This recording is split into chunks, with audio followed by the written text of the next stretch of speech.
नमस्कार, अपना बिहार में स्वागत है आपका। मैं हूं आपके साथ सिरांधा शेखर। प्रधानमंत्री नरेंद्र मोदी सरदार वल्लभ भाई पटेल नेशनल पुलिस अकादमी के दीक्षांत समारोह में बतौर चीफ गेस्ट शामिल हैं। इस मौके पर उन्होंने कहा कि यह भाव होना चाहिए कि खाकी के सम्मान को कभी झुकने नहीं दूंगा। जितना सम्मान मेरा तिरंगे के प्रति होता है, उतना इस सम्मान खाकी के प्रति भी होना चाहिए। यहां 2018 बैच के आईपीएस प्रोबेशनर्स की पासिंग आउट परेड हुई। इस कार्यक्रम में मोदी वीडियो कॉन्फ्रेंसिंग के जरिए जुड़े हैं। आईपीएस प्रोबेशनरों की 11 महीने की ट्रेनिंग के बाद दीक्षांत परेड होती है। 28 महिलाओं समेत 131 IPS probationer passing out parade में शामिल हुए। आईपीएस प्रोबेशनरों की 11 महीने की ट्रेनिंग के बाद दीक्षांत परेड होती है। 28 महिलाओं समेत 131 IPS probationer passing out parade में शामिल हुए।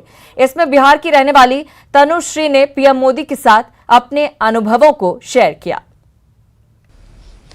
जय हिंद सर।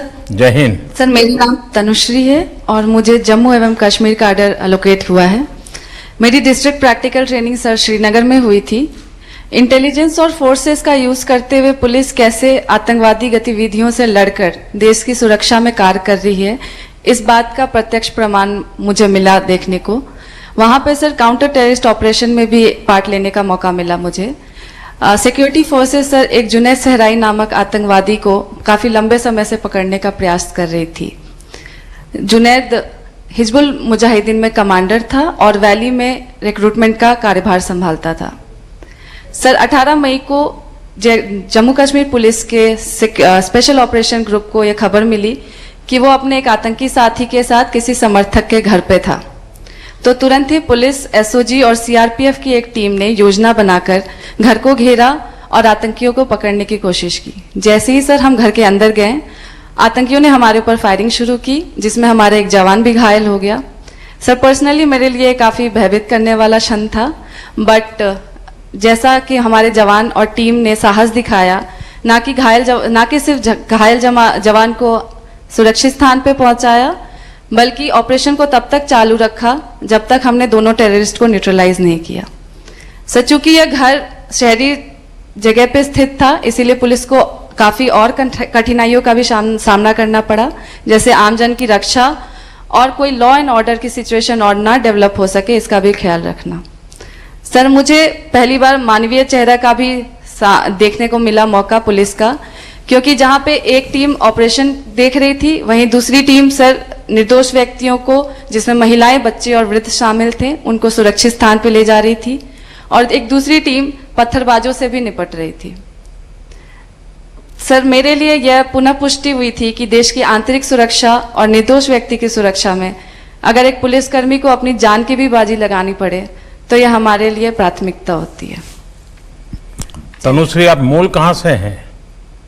सर मैं बिहार से हूँ सर। और पढ़ाई क्या हुई आपकी? सर मैंने निफ्ट गांधीनगर से टेक्सटाइल डिजाइन में स्नातक किया। आप भी गुजरात में जाकर के आई हो? Yes sir.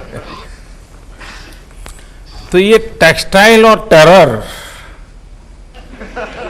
कैसे गुजारा करोगी? सर ट्रेनिंग अच्छी मिली है सर, कर लूंगी। देखिए, टेक्सटाइल में धागे जोड़ने होते हैं और टेरर में धागे होते हैं, तो बहुत ही तो अलग अलग पहलू के काम करने पड़ेंगे आपको। Yes sir. चलिए, मैं थोड़ा पुलिसिंग के सिवाय अब मेरा मन करता है मैं आपसे बात करूं। ये ठीक है कि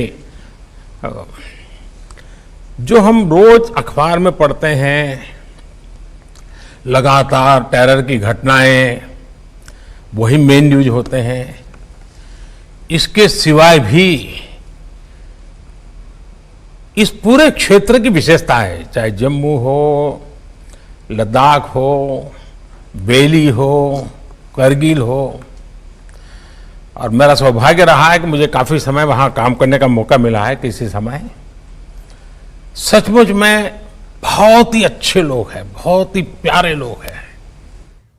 तो बिहार की बेटी तनुश्री ने प्रधानमंत्री के साथ अपने अनुभव साझा किए। जाहिर है बहुत ही चुनौतीपूर्ण ये ड्यूटी होती है, जिसका पूरी ईमानदारी के साथ निर्वहन करना होता है। चलिए अगली बड़ी खबर की बात करते हैं। खबर राजनीतिक जगत से। एलजेपी को जीतन राम मांझी की चेतावनी मिली है। नीतीश के खिलाफ बगावत बर्दाश्त नहीं करेंगे, ये कहा है जीतन राम मांझी ने। चिराग आवाज उठाएंगे तो जवाब मैं दूंगा। रामविलास पासवान ने दलितों के लिए कुछ नहीं किया। मांझी ने कहा कि नीतीश कुमार के खिलाफ बगावत वो बर्दाश्त नहीं करेंगे। मैं सिर्फ फायदे के लिए काम नहीं करता, एनडीए मुझे राज्यपाल बना रहा था। ये तमाम बातें जीतन राम मांझी ने कही हैं और साफ साफ एक चुनौती मिलती हुई एलजेपी को भी हो रहे हैं, हमारे बूथ कमेटी भी बने हुए हैं। और जब हम एनडीए में आ गए हैं और जब नीतीश जी के साथ हैं, अगर नीतीश जी को किसी भी प्रकार के हानि की बात अगर वहाँ से होती है चिराग जी के यहाँ से, तो उसका प्रतिकार हम उसी रूप में करेंगे। यानी हमको सुनने में आया कि वो कहते हैं कि जहाँ से जदयू का कैंडिडेट रहेगा वहाँ चुनाव लड़ेंगे चिराग साहब।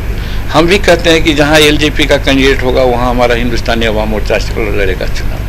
इस रूप में हम प्रतिकार करेंगे, और नहीं तो एनडीए में हैं, सब सामंजस्य बैठा कर अगर चुनाव लड़ें तो हम समझते हैं कि देश के लिए और राज्य के लिए उत्तम होगा। लेकिन जहाँ तक काम का सवाल है वहाँ पर जरूर हम चाहते हैं और कहना चाहते हैं कि जो शेड्यूल कास्ट के हित के लिए बर्निंग मुद्दा है, उस पर इतना बड़ा राजनीतिक जीवन और सरकार में लगातार रहने के बाद भी वो मामला को उन्होंने तरजीह नहीं दी। लेंगे शेड्यूल कास्ट के बारे में तो हम कहेंगे कि शेड्यूल कास्ट में बोलने का आपको कोई अधिकार नहीं है। लेकिन तो जीतन राम मांझी आर पार के मूड में नजर आ रहे हैं, लेकिन चिराग को मांझी की चेतावनी पर जेडीयू खुलकर कुछ बोलने से बच रहा है। पार्टी प्रवक्ता ने कहा कि मांझी जी के साथ आने से एनडीए की ताकत बढ़ी है। 10 में 206 सीटें थी और 2019 के लोकसभा चुनाव में 223 सीटों पर हम लोगों के अलायंस को बढ़त है विधानसभा क्षेत्रों में। हम उस परिणाम को दोहराने जा रहे हैं, तो बाकी बातों का कोई औचित्य नहीं है। मांझी जी बड़े नेता है और कमजोर वर्गों में उनका व्यापक आधार है। उनके आने से एनडीए की ताकत बढ़ी है। इधर आरजेडी सांसद मनोज झा ने कहा कि मांझी जी जिस तेवर में बोल रहे हैं उससे साफ है कि वो किसी के इशारे पर बयान दे रहे हैं। त्वरित टिप्पणी उनकी तरफ से जो आ रही है, ये न्यू कन्वर्ट का फिनोमेना होता है, जो नया नया कन्वर्ट होता है। जिस तरह से ये अटैक कर रहे हैं चिराग जी को, वो खुद मांझी जी कर रहे हो मैं नहीं मानता। मेरा मानना है कि बीते 2 महीनों में जितना मैंने फॉलो किया है, तो चिराग पासवान जी ने तो कोई ऐसी चीज नहीं कही है जो किसी को अप्रीतिकर लगे। और वो वही सवाल उठा रहे हैं जो सवाल नेता प्रतिपक्ष भी उठा रहे हैं, और वो सवाल हर बिहारी जो हालात देख रहा है वो उसका कर्तव्य बनता है, किसी भी दल में हो वो सवाल उठना है। 24 घंटे के अंदर अगर इस तेवर से आप कह रहे हैं तो जाहिर तौर पर ये तेवर स्वतः स्फूर्त नहीं हो सकता। रांची में रिम्स निदेशक के बंगले में लालू के सियासी दरबार पर सियासत तेज है। बिहार के सूचना एवं जनसंपर्क मंत्री नीरज कुमार ने कहा कि लालू जेल मैनुअल तोड़ रहे हैं और ऐसा लगता है कि लालू प्रसाद और हेमंत सोरेन के बीच कुछ डील हुई है। नीरज कुमार से बात की हमारे सहयोगी अमित कुमार ने। हमारे साथ मौजूद हैं बिहार के सूचना और जनसंपर्क मंत्री नीरज कुमार, बात कर रहे हैं उनसे। नीरज जी, जो तस्वीर रांची में देखने को मिल रही है क्या कि माननीय लालू प्रसाद जी और उनका परिवार आदतन अपराधी है, सजा हो गया, लेकिन हम नहीं सुधरेंगे। अरे भाई, कब्रिस्तान की घेराबंदी में जेल गए हैं, अति पिछड़ा के मकान दिलाने के लिए गए हैं दलित के लिए, आप संपत्ति सृजन में गए हैं, 420 के आरोपी, और ये दरबार सजा रहे हैं। किस बात का दरबार भाई? जो आदतन अपराध करने वाला व्यक्ति हो, भ्रष्टाचारी हो, तो उसको किस, और ये जेल आईजी, आपके जेल आईजी हैं, वह कह रहे हैं कि लगातार जेल मैनुअल का उल्लंघन हो रहा है, मजिस्ट्रेट नियुक्त कर रहे हैं, आईवास कर रहे हैं। माननीय हेमंत सोरेन जी, आपकी जुबान खामोश क्यों है? क्या कोई 2020 के चुनाव में विधानसभा में डील हुआ है? अगर डील हुआ है तो वह भी बताइए। लालू जी की परंपरा रही है, दूसरी पार्टी से भी जमीन उमीन लिखवा लेते हैं उसके सगे संबंधी से, तो घन चक्कर में मत पड़िएगा। बिहार है, कानून का घन चक्कर का सामना करना पड़ेगा और इनको होटवार जेल पहुंचाइए। ये गुनाह है, कानून के नजरों में गुनाह है ये। झारखंड सरकार का कहना है कि लालू यादव बीमार हैं, उनकी तबीयत काफी नासाज है, इसलिए जेल में रहना उचित नहीं है, इसलिए उन्हें अलग से व्यवस्था दी गई। रिम्स का जो डायरेक्टर रहेगा वो 4 रूम के घर में रहेगा, एक सजा याफ्ता अपराधी रहेंगे डायरेक्टर के बंगले में, तो और रिम्स में जो कैदी हैं उन लोगों को क्यों नहीं बंगला दिया गया, उन लोगों के साथ भेदभाव क्यों? और आपका बेटा तेज प्रताप यादव रांची से पुलिस वाले दर्शन करते हैं जाकर के कि लालू यादव का बेटा है, एफआईआर में लिखते हैं, कार्रवाई नहीं करते हैं और दलित महिला विधायिका को क्वारंटीन कर देते हैं।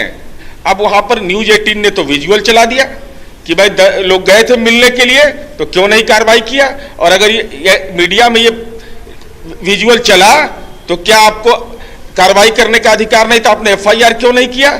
हमारे सहयोगी पार्टी का विजुअल आया तो उसके लिए अलग कानून, और दलित महिला विधायिका को आप क्वारंटीन करते हैं, यही झारखंड की सरकार का लालू यादव के कुसंस्कार का असर पड़ा है। चलिए, ये आरोप है नीरज कुमार का जो सीधे तौर पे झारखंड सरकार पे लगा रहे हैं। गंभीर आरोप है कि झारखंड सरकार जो है वो चेहरे देख करके कानून बना रही है, कानून का इंप्लीमेंट करा रही है। खैर, अब देखना होगा कि नीरज कुमार के इस आरोप का झारखंड सरकार की तरफ से क्या जवाब आता है, क्या तथ्य वो रखते हैं।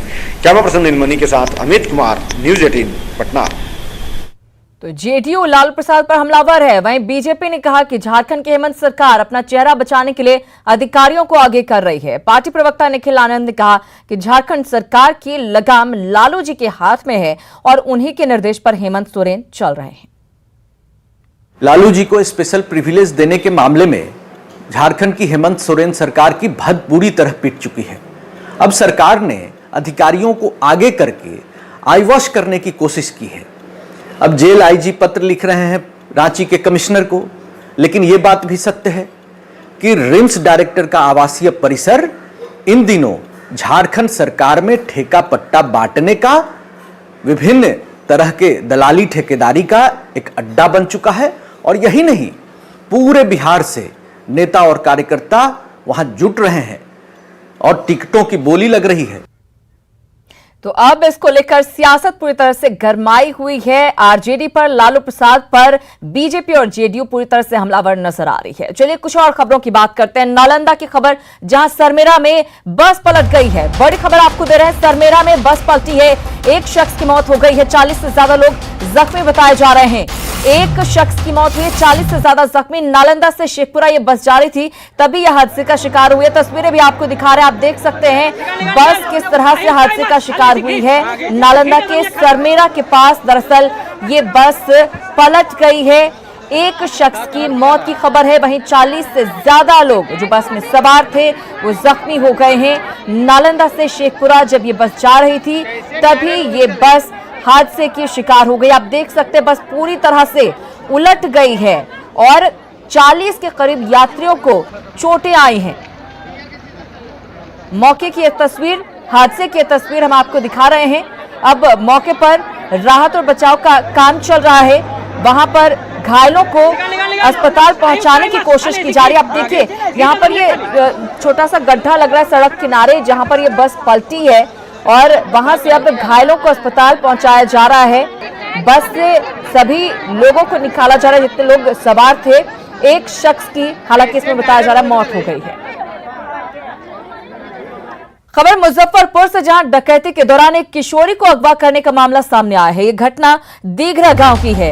दरअसल इस गांव के व्यवसायी शंभुनाथ अपने घर में थे, तभी 5 की संख्या में नकाबपोश डकैत आए और उनके घर से सारे कीमती सामान लूट कर ले गए। घर के मालिक ने जब इसका विरोध किया तो उनके साथ मारपीट की गई और उनकी बेटी को डकैत अपने साथ लेकर गए। परिवार घर की बेटी को लेकर चिंतित है और प्रशासन से एक्शन लेने की गुहार लगा रहा है। विरोध में ग्रामीणों ने हाईवे पर प्रदर्शन भी किया, जिसके बाद पुलिस ने उन्हें कार्रवाई का आश्वासन दिया है और जल्द बच्ची की रिहाई की बात कही है। जो है छज्जी पर मैं छत पर गया, छत में नीचे आया और वहाँ जो है वो बाड़ी वाली लड़की के रूम में गई। जाने के बाद जो है उठाया तो और घर में जो है इधर उधर करने लगा है। उसके बाद जो है मोबाइल से फ़ोन करना चाहा, मोबाइल छीन लिया और बाहर निकाल लिया उसको। और 2 आदमी जो है उसके पास रुक गया और मेरे पत्नी को जो है दूसरे रूम में गया तो वहाँ पर जो है सब छानबीन करके नहीं मिला कुछ तो उसको भी बाहर निकाला। प्राथमिकी दर्ज करने का काम हो रहा है और जैसे ही प्राथमिकी दर्ज हो जाएगा हम लोग प्रयास करेंगे कि हम 48 घंटे के अंदर इसमें अच्छा से अच्छा रिजल्ट ला करके दें। इसमें बिना अफवाह फैलाए जो भी इनके परिजन हैं उनको सहयोग की मैं प्रशासन की ओर से अपेक्षा करता हूँ। वे पटना प्रमंडलीय आयुक्त के निर्देश पर आज से मास्क सघन जांच अभियान शुरू हो गया। पटना के स्टेशन गोलंबर के पास जिलाधिकारी कुमार रवि और एसएसपी उपेंद्र शर्मा खुद जांच अभियान में जुटे दिखे। ऑटो चालक, बाइक चालक हो या पैदल यात्री, बिना मास्क पाए जाने पर सभी से जुर्माना वसूला गया।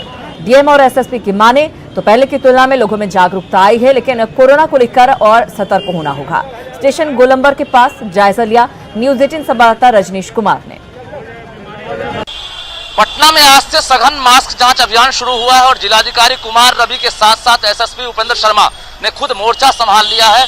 स्टेशन गोलंबर पर इस वक्त जांच अभियान चलाया जा रहा है। देख सकते हैं आप, बड़ी संख्या में पुलिस बल की मौजूदगी में जिलाधिकारी और एसएसपी जो है तमाम जो वाहन सवार हैं, बाइक चालक हो या फिर ऑटो चालक, हर किसी पर नजर बनाए हुए हैं और जो भी मास्क नहीं लगाए उनसे जुर्माना वसूला जा रहा है। और जिलाधिकारी खुद जो है सड़कों पर घूम रहे। इस वक्त आप देख सकते हैं कि किस तरह से कल ही पटना प्रमंडल के लिए आदेश जारी किया गया था कमिश्नर संजय अग्रवाल के द्वारा कि 10 सितंबर तक ये अभियान चलाया जाए, जिसकी वजह से सभी लोगों को अलर्ट कर दिया गया था।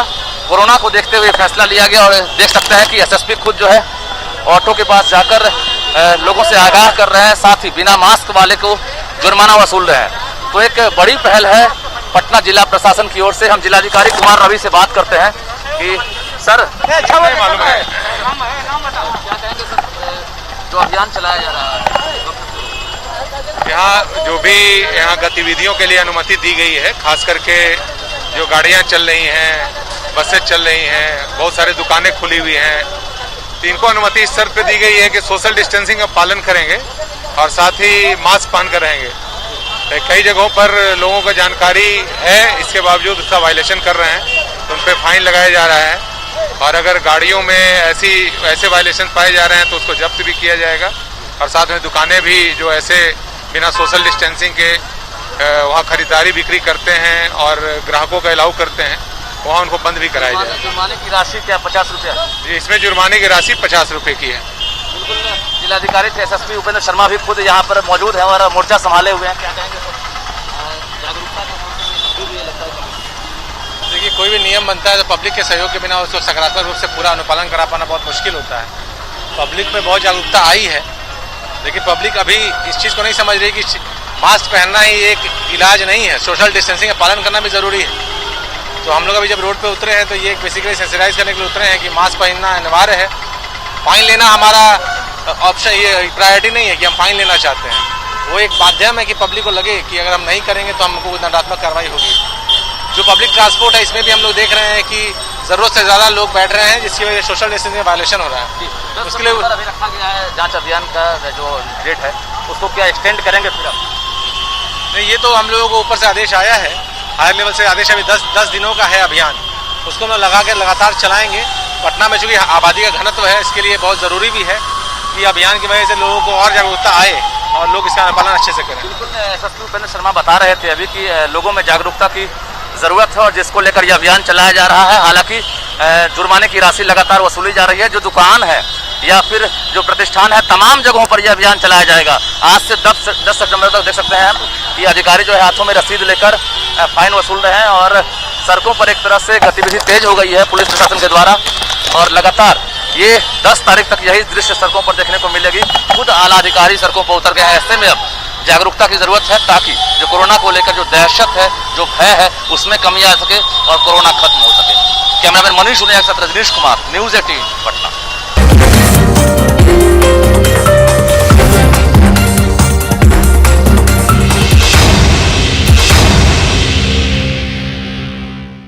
कोरोना के मामलों को कैसे कम किया जा सके, इसको लेकर हर प्रयास किए जा रहे हैं। आपने देखा पुलिस सड़कों पर उतरी हुई है। इधर गंगा की धारा काफी तेज है, जिससे नाव के परिचालन में परेशानी हो रही है। 2 इंजन वाली बड़ी नाव को चलाने में भी परेशानी आ रही है और इस पर सवार होकर ही लोग दियारत से पटना पहुंच रहे हैं। दीघा घाट से देखिए संवाददाता अमरजीत शर्मा की यह रिपोर्ट।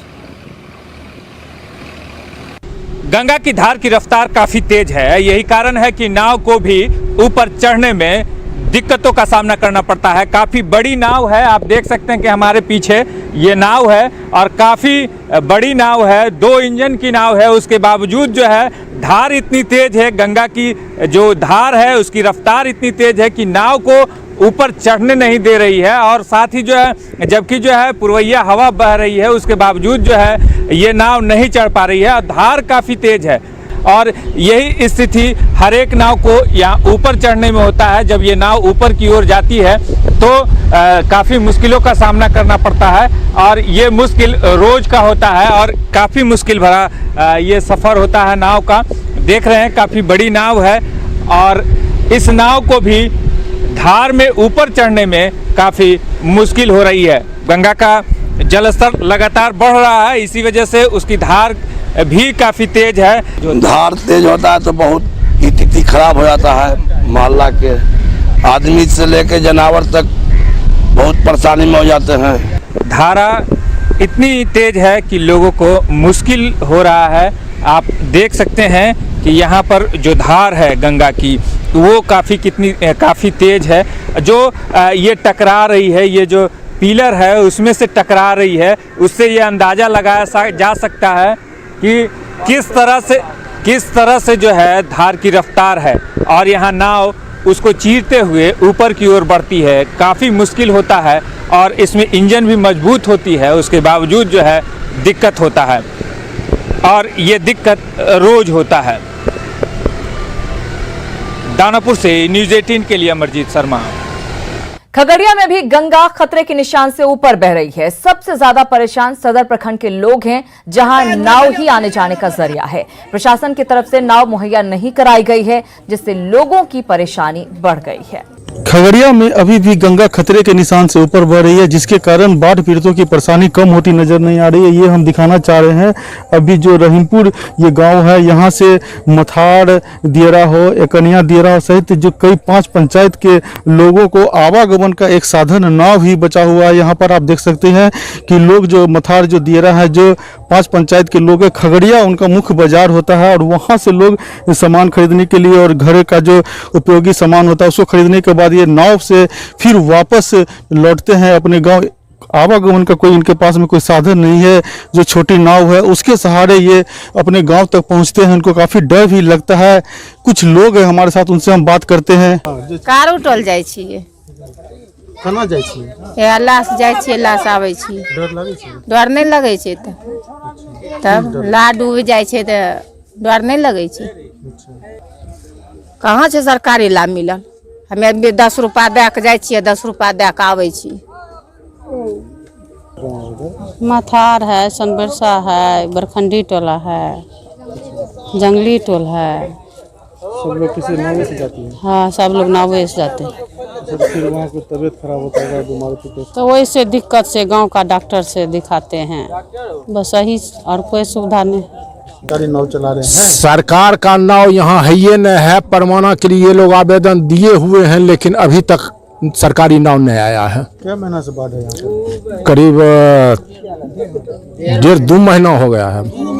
हाँ, 2 महीने से बाढ़ में ऐसे ही लोग जा रहे हैं। ऐसे ही लोग अपना 10 रुपया 20 रुपया दे करके जा रहा है। साफ तौर पे देखा जा सकता है कि जिला प्रशासन जो दावे कर रही है कि बाढ़ प्रभावित क्षेत्र में सरकारी नाव चलाई जा रही है, और जो रहीमपुर जो घाट है वहाँ पर हम यहाँ पे पहुँचे हुए हैं, वहाँ देख सकते हैं कि एक भी सरकारी नाव नहीं है। लोगों को 20 रुपये दे करके जाना पड़ता है, फिर वापस आने के लिए भी 20 रुपया देना पड़ता है। तो इस तरह से कहें कि जो बाढ़ पीड़ित है उनको पैसे दे करके आवागमन करना पड़ रहा है। विजय कुमार, न्यूज़ 18 खगड़िया। इसी के साथ इस बुलेटिन में इतना ही, लेकिन न्यूज़ 18 बिहार झारखंड पर खबरों का सिलसिला लगातार जारी है।